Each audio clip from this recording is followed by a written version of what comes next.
This is All India Radio. The news read by Minoti Chatterjee. Complying with the Supreme Court directive, Karnataka today began release of Kaveri River water to Tamil Nadu.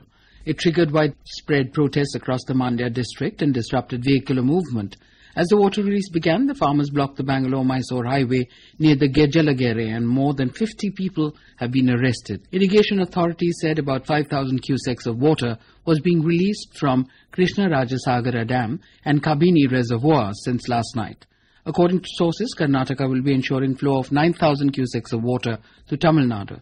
The decision comes a day after an all-party meeting decided to request Prime Minister Manmohan Singh to review the directive of the Kaveri River Authority CRA headed by him, asking Karnataka to release 9,000 cusecs of water. On Friday, the Supreme Court had pulled up the Karnataka government for failing to comply with the CRA directive to release 9,000 cusecs of water to Tamil Nadu from September the 20th to October the 15th and warned that it would have to pass appropriate orders if Karnataka did not fall in line. The government is hopeful that the Supreme Court's significant ruling on allocation of natural resources will help boost investor sentiments and bring back confidence in the Indian economy.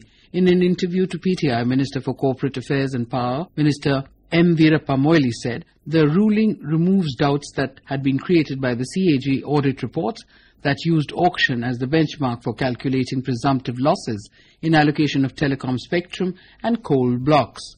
The Partha Sarathi Shom panel, looking into the taxation issues relating to General Anti-Avoidance Rules, GAR, is likely to submit its final report to Finance Minister P. Chidambaram tomorrow. The committee had already submitted its draft report to the Finance Minister on the 1st of this month. The government had later expanded the scope of the expert committee on GAR to include concerns of all non-resident taxpayers. Our correspondent reports that the committee in its draft report had recommended postponement of the controversial tax provision by 3 years and abolition of capital gains tax on transfer of securities. In view of the concerns expressed by investors, the government had already postponed implementation of GAR by a year to April 2013. The proposal was introduced in a budget for 2012-13 by the then Finance Minister, Pranab Mukherjee. In West Bengal, 7 pilgrims were killed and 11 injured at Gurap in Hooghly district today. The injured were being treated at a local hospital where the condition of some was stated to be critical. Myanmar leader Thein Sein has said he would accept Aung San Suu Kyi as president if the people vote for her. The president insisted that the will of the people would be respected whoever they chose in the election due in 2015. He reiterated his commitment to the country's reform program and said he and Ms. Suu Kyi were working together. 2 days ago, Thein Sein spoke at the UN General Assembly, congratulating Ms. Suu Kyi on receiving the US Congressional Gold Medal.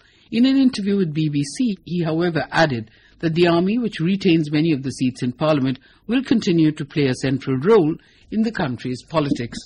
UNESCO has expressed concern at the loss due to fire in parts of the 13th century souk, or the marketplace at Aleppo. The marketplace is at the Hair of Citadel, a UNESCO World Heritage Site. The director of the UNESCO's World Heritage Centre, Kishore Rao, told that it is a big loss and a tragedy that the old city has been affected. The fire near the covered marketplace, which is one of the world's best preserved sites in the world, erupted late Friday and was still burning on Saturday. It broke out following the fierce fighting between the regime troops and rebels for the control over Aleppo. International forces in Afghanistan has confirmed killing of an al-Qaeda-associated Taliban leader, Assad, following an operation in eastern Kunar province. Assad was killed following an operation in Dara al-Pech district of the province. Afghan and coalition forces also arrested 2 local Taliban leaders in Sarepul and Logar provinces. Some arms and ammunition was also recovered from the insurgents during the operations.